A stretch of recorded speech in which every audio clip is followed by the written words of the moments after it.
سلامونه احترامات په دې هیله چې ټول روغ جوړ او خوشحاله به اوسئ. قدرمنو هیوادوالو، نن بیا داسې یو کورنۍ ته راغلی یم چې دغه هم له ډېر فقر او غربت سره مخ دی، نو د دې حال له تاسو سره شریکوم. زموږ سره اوسئ. غم دې فنا شموري ته آیینه د مینې فرشته د مینې زما وړو. السلام علیکم. سلام خیر علیکم. څنګه یې ښه یې؟ شکر دی کوم ستاسو ماشومان د ښه دي؟ شکر دی ژوند زندګي ښه تېرېږي؟ زندګي به څه پورې ښه تېره شي.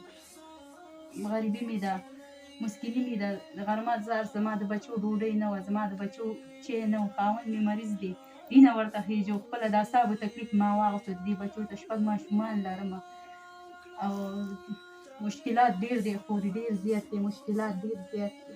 مهربانې مور کوي خاوند د کار بار نه کوي؟ خاوند کار وځي ساره ډېرې وي کې یا 200 یا نه بېته په جمعه کې یو وارې کار کوي.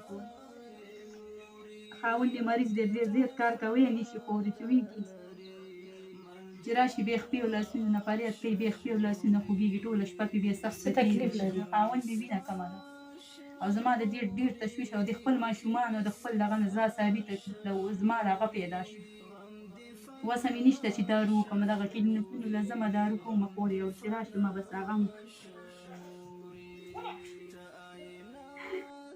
مینې فرشته د مینې بسمه وسه نشته دی. دا 4-5 ورځې کېږي زه سپینې وریجې پر کومه خور یو دې ماشومانو ته زما ماشومان نور نه خوري، ړی پرې راجګېږي. موږ د ډوډۍ درک نشته دی. دغه مې کوټه ده، دا مې زندګي ده. تاسې یې وګورئ ډېر مشکلاتو سره زه مخه یم، ډېر مشکلات مې دي، ډېر زیات مشکلاتو سره پورې زه مخه یم. څو ماشومان دي؟ 6 ماشومان دي. داسې غټ نشته د کار؟ نه غټ دي، زما غټ ماشومان نشته دي، نه ټول همدغه شان واړه دا چې وږي شي ډوډۍ غواړي رانه داسې چغې وایي شرموي مې.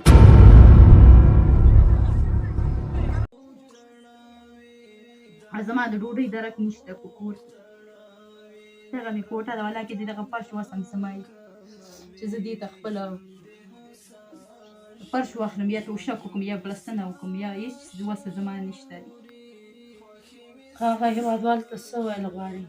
هغې هېوادوالو ته وایم چې زما غریبو سره دې کومک وکړي، موږ سره دې مرسته وکړي. موږ څه وکړو؟ هېڅ هم نه لرو، الله هم شته خو هېڅ هم نه لرو. بس دغه بچي مې دي، دغه مشکلات مې دي چې خاوند مریض دی، هغه بې له مرستیا د جمعه په جمعه وینه ورته خېجو.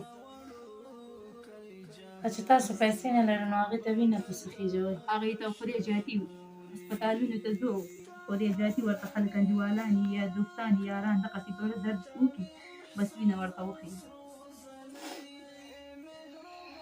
قدرمنو هېوادوالو، هیله کومه چې دغه کوټې سره مرسته وکړي، دغه ژوند زندګي ته وګورئ چې دغه کوټه په څه حال دی او خاوند یې چې دی وینه کمه یې 6 ماشومان لري، نو له ډېر ستونزو سره مخ دی. هیله کومه چې ورسره مرسته نه مې قلا شته، نه مې ښه شته. دغه ځای کې پراته یم، دغه ځای کې چې جرګنې ووایم هغه باد راشي باد یې رانه یونیسي.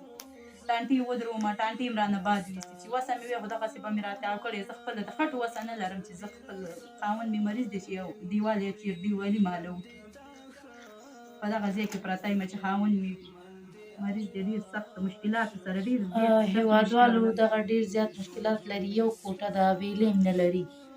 بهر چې وګورئ ټول کنډر دی، یو کوټه پکې دی، حویلۍ نه لري، دیوالونه نه لري. نو هیله کومه چې دغه ډېر زیات مشکلات لري، له دې سره مرسته وکړي. که چېرې غواړم مرسته وکړي نو زما د وټساپ شمېره ده 080 90 40 283 د دې دوست کومه